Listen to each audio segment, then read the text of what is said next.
Aujourd'hui, nouveau jour, nouvel épisode sur la Xaralite 9D. Aujourd'hui, dans cet épisode, on va rectifier tout ce qu'on a vérifié dans l'épisode précédent. Donc, on va commencer par le plus important, c'est surtout la fuite de pompe à injection.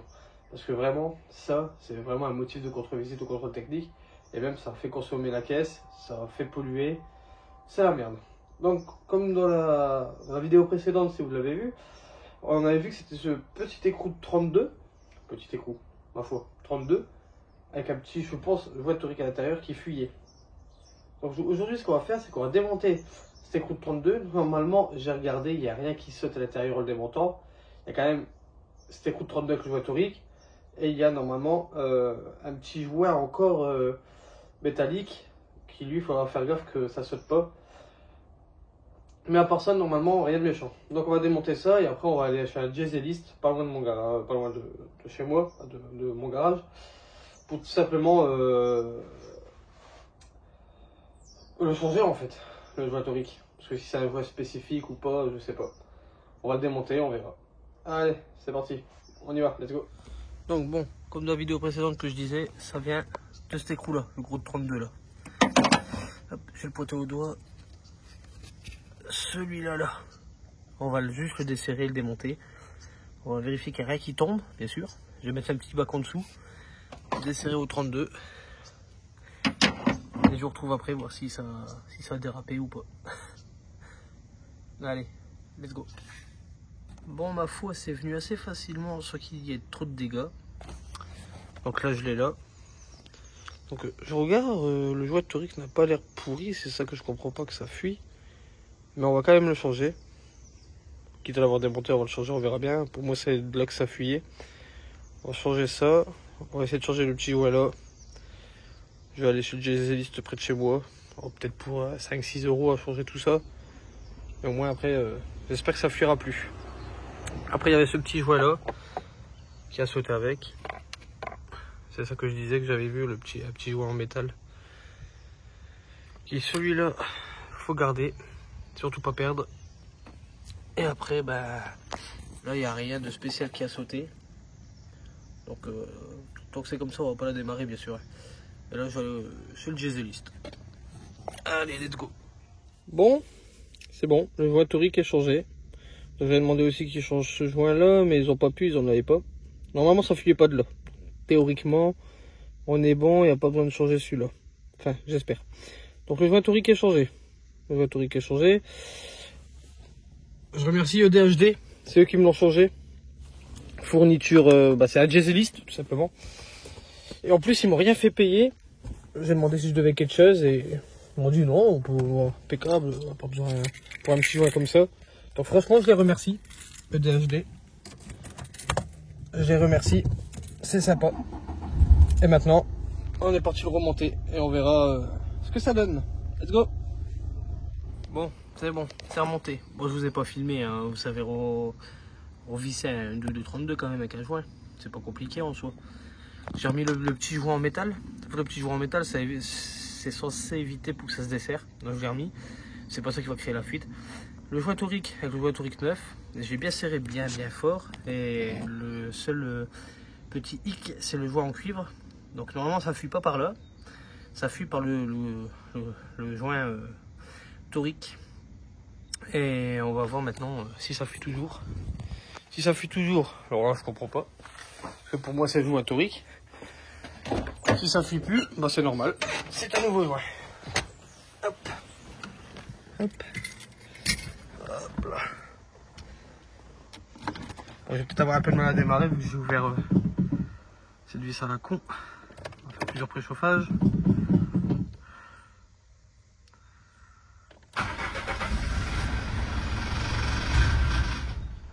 Oula, ça c'est pas bon. Oh ça.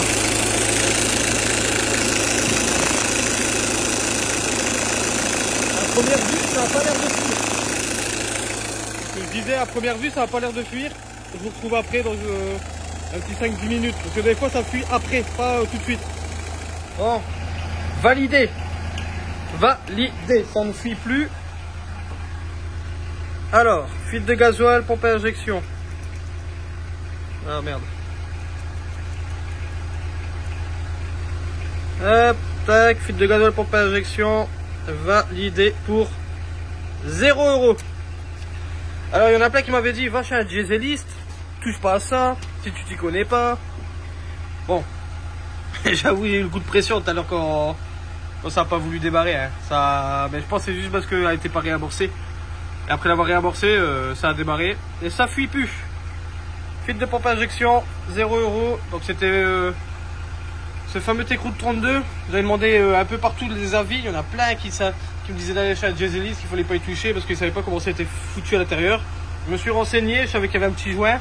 Après j'ai regardé tout simplement dans des forums les gens qui démontaient carrément les pompes à injection de A à Z. Et en fait c'est comme ça que j'ai compris que si j'enlevais cet écrou là, normalement ça faisait rien. Parce que le système de ressort à l'intérieur derrière cet écrou, il y a une vis au milieu qui évite que ça dégage en fait si tu enlèves cet écrou là. Ah. Et la lumière fuit. Il faudra que j'améliore ce système là. Donc, pompe à injection on est bon. Ça évite de le ramener chez un dieseliste, faire une rectification complète et de payer je sais pas combien. Parce que ça coûte une blinde. Donc voilà. J'ai été chez un dieseliste moi-même, j'ai demandé un joint et voilà quoi. On s'en sort pas trop mal. Bon. Validé. Puis de pompe à injection, c'est bon, c'est fini. Maintenant on va passer aux petites tâches secondaires. Parce que les essuies là ça va, je les ai pas. Je vais faire ce que j'ai déjà dans mon garage. Faites le plaque arrière droit. Faites plaque arrière droit.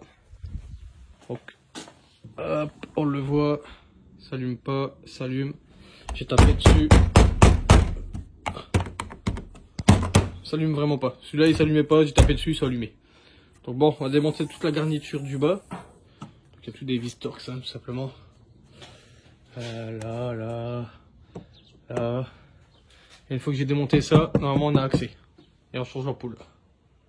T'as tout? Bon, j'ai tout démonté. Enfin, je commence à démonter là. En pensant que c'était des vis Torx, mais non, en fait, c'est du Torx. Mais une fois que tu as dévissé, en fait, c'est des clips Torx. Je sais pas comment t'appelles ça. Donc, je le fais. J'enlève. Je vois que quand j'enlève, j'ai pas accès à ça. Donc, en fait, pour avoir accès à ça correctement et pouvoir retirer mon feu, je suis obligé de retirer la partie là. Pareil, des vis Torx avec ça qui est vissé là. Et après, va déclipser, hein, va déclipser. Je crois que j'ai pété 1 ou 2 clips, mais bon, c'est déclipsé maintenant. Donc là, j'ai les deux parties déclipsées. Et en fait, je démonte tout ça pour me rendre compte qu'à la fin, ça sort comme ça. En fait, j'ai tout démonté juste pour qu'avec mes mains, j'arrive à passer pour que j'arrive à le sortir sans péter les clips derrière. Parce que là, c'est un système avec clips là. Là. Et voilà. Tout simplement. Donc ça tombe, j'aurais pu saquer sans savoir. Peut-être que je les aurais cassés aussi, je sais pas, à voir.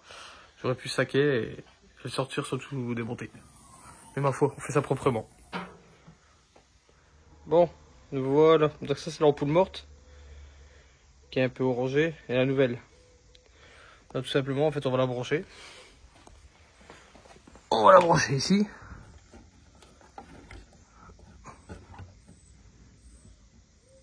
Hop là, et ça fonctionne. Après il ne reste plus qu'à tout clipser.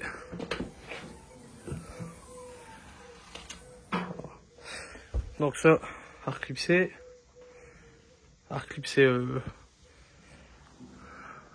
ça et tout remonter.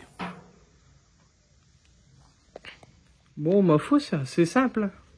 Là, je vais reclipser. Donc il y a un clip là, t'as un clip à peu près là, un clip là, un clip à peu près là. Donc faut remboîter dans ça. Là aussi. Et là ça bouge un peu. La dernière fois j'ai vu qu'il y avait du scotch de chaque côté. Donc maintenant si ça n'avait pas déjà été démonté, tu revisses là. Hop, tu remets les petits clips. Surtout, si un jour vous le faites, ne saquez pas ça avant ça. Vous êtes obligé d'enlever ça parce qu'il y a 2 petits clips cachés derrière. Tout simplement là. Vous voyez, ouais, ça va là, comme ça, tac. Comme ça, et ça planque en fait les vis derrière. Donc saquez pas. En même temps, bon, je vais faire un peu à la Chatterton, un peu à la Blédard. Mais bon, c'est pour éviter, là faut que je remets, c'est pour éviter en fait l'humidité qui rentre dedans, vu que j'ai dû l'ouvrir pour accéder. J'ai fait une petite bourde en même temps. C'est que je pensais que ça se déclipsait, mais là en fait c'est collé à la base. Donc là bon, Là, ma foi, c'est décollé. Je vais remettre un point de colle et comme ça, un petit point de colle. Et hop, ça se verra plus. Ouais, ça tient déjà à peu près. Avec un point de colle, ça ira bien. Donc si j'aurais su que je l'aurais foiré dès le début, en fait, j'aurais pu saquer sur ça pour changer l'ampoule. Ça m'aurait évité de tout démonter. On finit ça.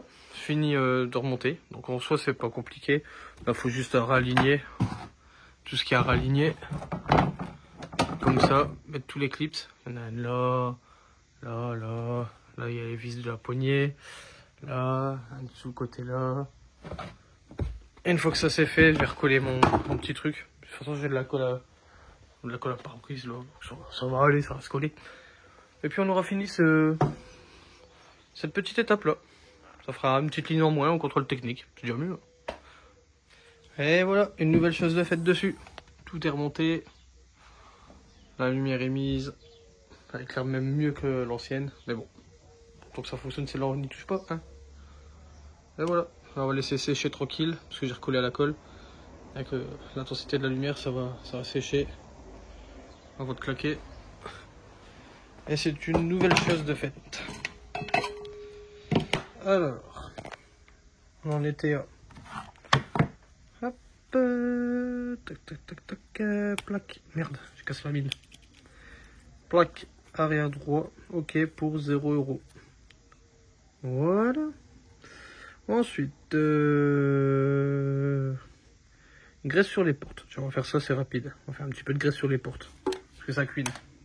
Bon, pour ça, rien de compliqué. Un peu de graisse. Voilà, un peu de graisse là. Un peu de graisse là. Un peu de graisse là. Voilà, on voit que ça bouffe déjà. Ça lubrifie.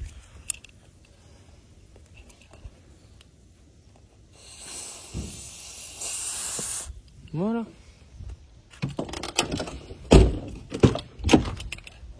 Et on fait pareil aux 4.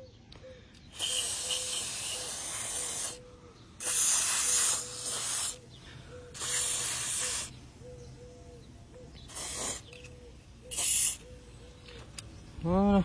Ça c'est bon. Tu peux rester sur les charnières de coffre, non? Bon, en soi, ça fait pas de bruit. Mais c'est toujours ça de gagner. Voilà. Ça fait un petit bruit. Rien de méchant. Faut lui prévenir que guérir. Voilà.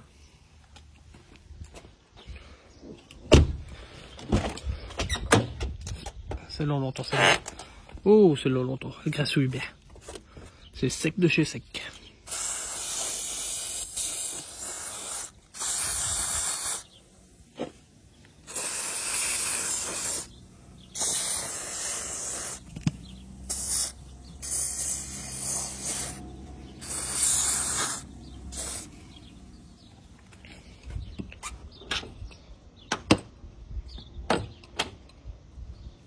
Ça fait déjà un peu moins de bruit. Ouais, toujours la sécurité qui fait un peu de bruit, mais bon, ça c'est rien.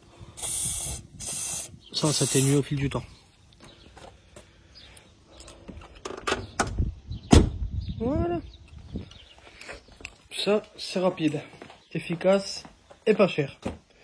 On va dire même gratuit. Graisse sur les portes. Hop, pour 0 €. Heureusement qu'on a tout ici. Du lave-glace. Est-ce que j'ai du lave-glace? Normalement, j'ai du lave-glace. Hop. Lave-glace.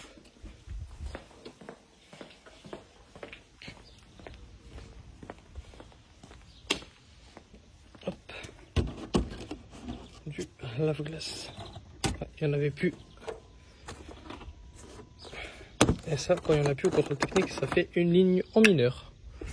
Soit c'est une ligne en mineur, mais c'est toujours mieux d'avoir une... Merde. Une ligne en moins. Lave-glace, ok, pour 0 €. Bon, en vrai, ça a des coûts quand même, mais je veux dire, j'ai tout là, donc en vrai, ça va quoi.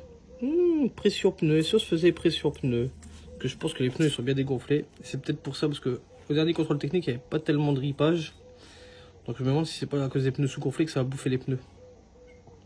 Allez. Bon, là je l'ai branché sur allume-cigare. C'est un gonfleur sur allume-cigare.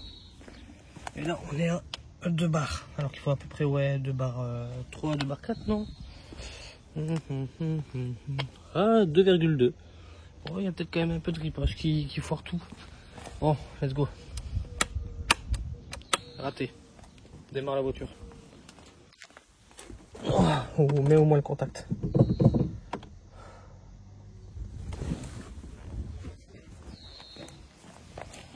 On fait pareil pour les 4.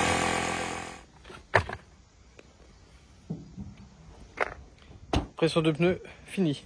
Je les ai tous mis à peu près à 2,4. Donc là en vrai on est bon. Donc du coup, pression pneu, c'est good. Donc toujours pour 0 €, c'est mon compresseur. Lustration avant, j'ai pas les produits. Refixer le pare-choc avant droit, on peut le faire. La résistance d'habitacle, faudra la démonter pour aller la changer. Et les essuie-glaces, je les ai pas. Pneus avant et parallélisme, c'est ce qui sera fait en dernier bien sûr. Donc bon là en vrai, on va refixer le pare-choc je pense. On va remettre une petite vis à travers et on va être bon. Bon, petit après-vue dans la vidéo. Aujourd'hui, c'est la scène avant de remonter de refixer correctement le pare-choc. Là, et ben on va changer l'alternateur. En fait, si vous voulez, ça fait un moment qu'elle n'a pas tourné la voiture, donc l'alternateur a cramé. Et là, je dois le changer. Let's go. Alors, du coup, pour changer cet alternateur, il faudra détendre le galet là pour enlever la courroie. Puis, il y aura sûrement tac tac tac tac tac tac. Ça va être en bas, je pense. C'est, je crois, celle-là et une en bas pour enlever l'alternateur. Et il faut débrancher les 2 connectiques. Donc, la grosse qui doit être sûrement la masse et la petite qui sert de plus, qui est dans la gaine, qui est là, là, hop, et qui est, c'est le capteur ici. Mais pour ça, il faut débrancher les Nemesis batterie pour pas se prendre la mort. Allez, let's go. Voilà, je vais essayer de vous filmer, mais en gros, clic 15 sur l'écrou et tout simplement en force pour le faire venir, vous voyez. Et en même temps, avec la deuxième main, il faut retirer la courroie d'alternateur. Bon, là j'ai débranché. J'ai débranché le capteur aussi, donc les deux sont là. Donc c'est du 13 et le capteur c'est juste avec un tournevis, mais voilà, au doigt on y arrive. Ensuite j'ai enlevé la vis ici de la pompe de direction. J'ai enlevé là-bas aussi. Normalement c'est celle-là qui est là, regardez, hop. Là comme ça, hop. Là je vais retirer. Et après je dois retirer celle-là là-bas, qui est un peu plus embêtant du coup. Une fois retiré, il faudra mettre ça et le décaler sur le côté pour sortir l'alternateur par le haut, parce que je vois pas d'autre solution. Je ne vois pas d'autre solution. Allez, on continue. Donc du coup, ça c'était avec une BTR. Là c'était du 13. La masse c'était du 13 aussi. Et là-bas en bas c'est du 13 aussi. Donc on va essayer de dévisser pour enlever. J'espère que je ne devrai pas enlever la poulie parce que bon, pas envie de m'embêter d'enlever la poulie carrément. Bon, j'ai dû surélever le moteur obligatoirement pour y accéder. Et ça se desserre petit à petit. Une fois desserré, donc je suis passé par le trou tout simplement de la poulie. On va mettre ça sur le côté et place au démontage de l'alternateur. Bon, maintenant c'est démonté. Du coup, pas besoin de le desserrer à fond, il y a juste besoin de le desserrer un petit peu. Et en fait, après, le filetage il passe par dessus. En gros, c'est, attendez, hop, je vais vous montrer. C'est la même que celle-là. Le petit bord là. Et une fois arrivé là au filetage, on peut retirer la vis. Donc là on le voit, il y a la petite arête. C'est fait exprès pour pas enlever la vis entière. Pour le soulève, on le fout sur le côté. Et maintenant il reste plus qu'une vis là. et une vis en bas qu'on ne voit pas pour enlever l'alternateur et on est bon. Et après go le changement. Bon du coup là j'ai retiré la vis là-bas, j'ai retiré la vis qui était en dessous au fond. Je sais pas si on arrivera à la voir de là. Alors, j'ai retiré la vis qui est là. Et maintenant, je dois retirer la dernière vis qui est celle-là, BTR. Après ça, je le redécale sur le côté et l'alternateur il vient. Vous savez, c'est quand même un peu casse-couille hein, pour changer l'alternateur, c'est la litre 9D, hein. Jamais fait. Du coup, maintenant, j'ai retiré la vis qui était là aussi, là-bas. Mais c'est pas fini. Ah, c'est sûr qu'il n'allait pas se barrer cet alternateur. Au lieu de nous faire un filetage, genre de l'autre côté là, et faire des longues vis qui traversent. Après, ça aurait été emmerdant peut-être pour les retirer. Mais des longues vis qui traversent le tout. Non, ils t'ont fait 4 vis séparées. Une vis là sur la patte du haut, une vis en bas et une vis de chaque côté. Donc il y en a encore une. Et elle est là. Ah, il n'était pas sur le point de se barrer l'alternateur, je vous garantis. Bon, après c'est enlevage de vis, on est bon. L'alternateur sera retiré. Bon bah en fin de compte, je savais pas s'il y avait d'autres moyens, mais j'ai dû carrément enlever ça. Qui était branché de la boîte à air à là. Avec ça qui est fixé par une vis en bas sur le bloc. Pour ensuite débrancher ma durite de direction assistée à la pompe. Pour ensuite décaler vraiment la pompe sur le côté. Pour réussir enfin à retirer cette merde. Alternateur. Voilà. Tu m'étonnes qu'il a grillé l'alternateur. Et en fait, il y avait la fuite de gasoil. À mon avis, ça a tellement bien coulé dessus que ça a tout foutu en l'air. Bon ben au moins j'ai réussi à décaler, à l'enlever. Il ne reste plus qu'à aller chercher une nouvelle, l'installer. Donc voilà, c'est ce que je disais. Donc il y a une vis qui se met là à travers. Il y a une vis là qu'on peut desserrer à moitié et après on peut le sortir. Et en bas il y a une vis de chaque côté aussi qui se clipse. Donc il y a 4 vis en tout. Plus après la vis qui tient ça. Plus des branchements de durite.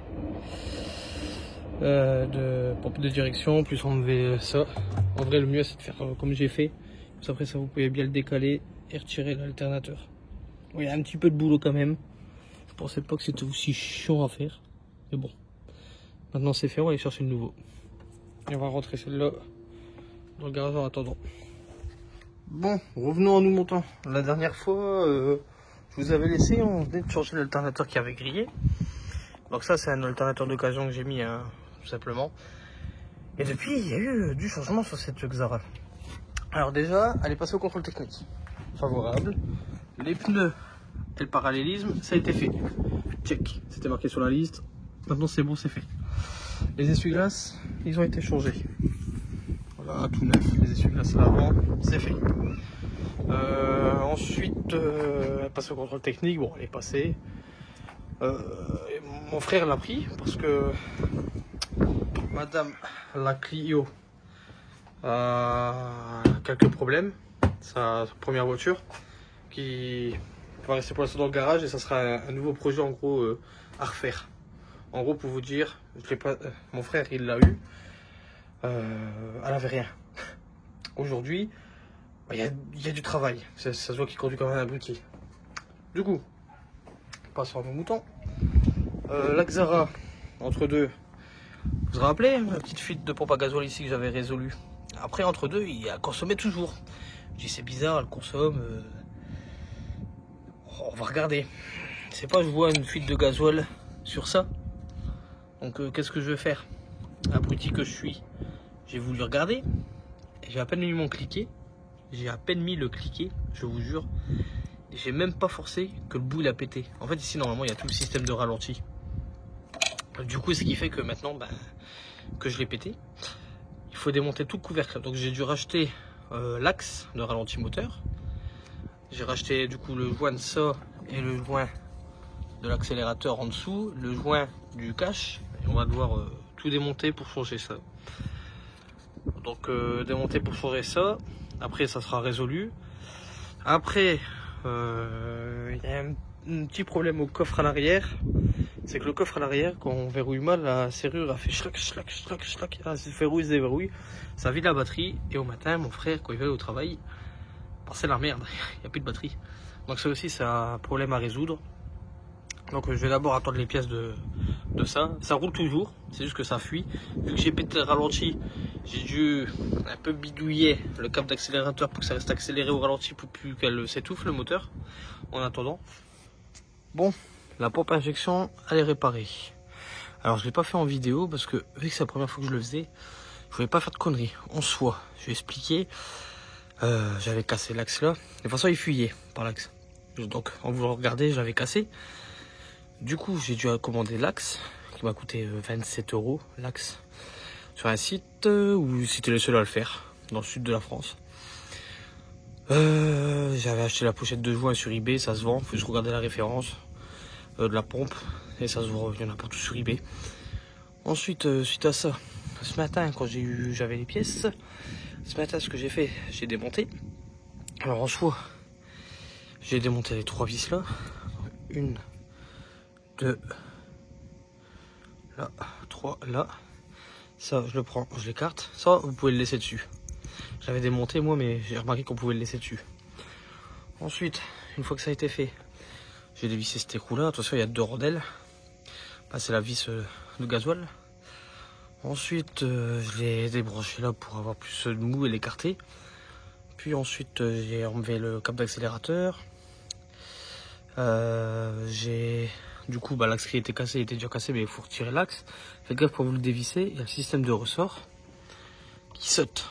Il faudra bien mémoriser comment ça se monte.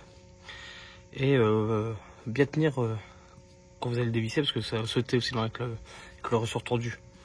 Après en dessous il y a l'accélérateur. En dessous de l'accélérateur il y a un écrou juste en dessous de ça. Et vous desserrez l'écrou et pareil, ça avec un système de ressort ça saute. Hop. Ensuite vous dévissez les 4 vis. Il y en a une là, une là, une là, une là. Derrière. Oh, on le voit mieux, c'est quand on a dégagé tout ça. On la voit, genre là-bas. Et une fois que ça c'est dégagé, il faudra dégager la petite vis là. Dès que vous dégagez cette petite vis là, il y a la patte là qui vient, toute la patte au long. Faites gaffe, les vis noires et les vis en or sont pas les mêmes. Ensuite, après ça se déclipse assez rapidement. En soi, l'axe qui est là, il reste dedans. Et l'axe qui est là en dessous, il faut appuyer dessus pour le sortir du boîtier. Et après, pour le remontage, c'est le sens inverse. Là, du coup, j'ai mis un coup de nettoyant frein pour tout nettoyer. C'est impeccable. Ça fuit plus. Il faut juste que je règle peut-être encore un peu l'accélérateur. Le ralenti, j'ai dû le régler. Parce que je trouve qu'il était un peu bas. On était à 800, 750 tours à froid. Elle a ratatouillé un peu. Je l'ai réglé à 850 à peu près. Ça fait 950 à chaud. Ensuite, là j'ai nettoyé un peu les feux. Bon, c'est provisoire au WD-40. Ça fonctionne. On voit qu'ils sont déjà un peu plus propres. Et là, vu que j'avais du vernis à phare, on va foutre un coup de vernis à phare.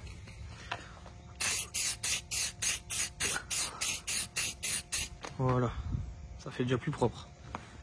Donc ça, c'est une affaire rondement menée. Hop. Donc la liste, elle est là. Donc pneu avant, check. Parallélisme, check. Essuie-glace avant, ça a été changé, check. En secondaire, donc résistance de chauffage, ça n'a toujours pas été fait.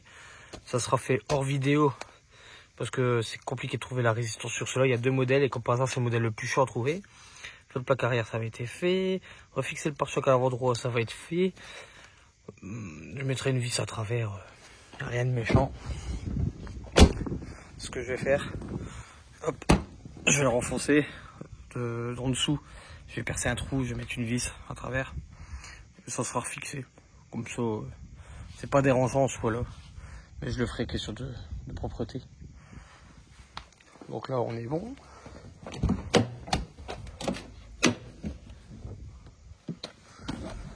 Ensuite, lustrage feu avant. On peut dire que c'est check, je l'ai fait. Pas que les méthodes préconisées proprement comme je l'ai fait avec la 406. Mais ça va durer un petit temps comme ça. Pression pneu, ça a été bon. Glace sur les portes, c'était fait. Lave-glace, c'était fait. Du coup, ce que j'ai fait entre deux, c'est qu'il avait un petit problème de serrure. Ce que j'ai fait, c'est que j'ai regraissé. Et depuis, ça fonctionne impeccable. Donc j'ai regraissé pour que ça se verrouille bien. C'était juste ça. Après, je vais voir peut-être par la suite si vraiment le problème persiste. On va démonter la garniture pour essayer de nettoyer les contacts de la serrure. Voir si c'est pas ça le problème. Bon, sinon, on est bon. Bon, sur ce, on peut dire que c'est terminé. Cette Xara, c'est terminé. Mon frère roule avec. C'est impeccable. Il n'y a plus de problème. Le problème de la pompe à injection. Donc la pompe à injection, en fin de compte, elle fuyait du joint là, du gros écrou comme on avait vu au départ. Et elle fuyait aussi de là. Parce qu'en fait, il l'avait pris entre deux la voiture. Il commençait à rouler avec. J'avais pas tout à fait terminé les travaux dessus. Et en fait, à froid bien le matin, elle démarrait, elle tournait 5 secondes et elle calait. Et quand elle a démarré, je lui ai dit, appelle-moi le lendemain matin quand elle a démarré à froid. On a vu qu'en fait, ça souhaitait de là. Une petite fuite, hein, pas de grand chose, mais c'est ça qui fait la prise d'air, qui faisait qu'elle ratatouillait un peu à froid. Donc voilà, donc sur ce, on est très bon. On peut enfin conclure dessus en disant que c'est terminé. Bon, sur ce, on peut dire que cette vidéo est terminée sur la Xara. J'espère que cette vidéo vous a plu. Si elle vous a plu, n'hésitez pas à vous abonner, à liker, à partager, ça me ferait super plaisir. Et moi, je vous dis à la prochaine pour une nouvelle vidéo. C'était Damien. Salut tout le monde.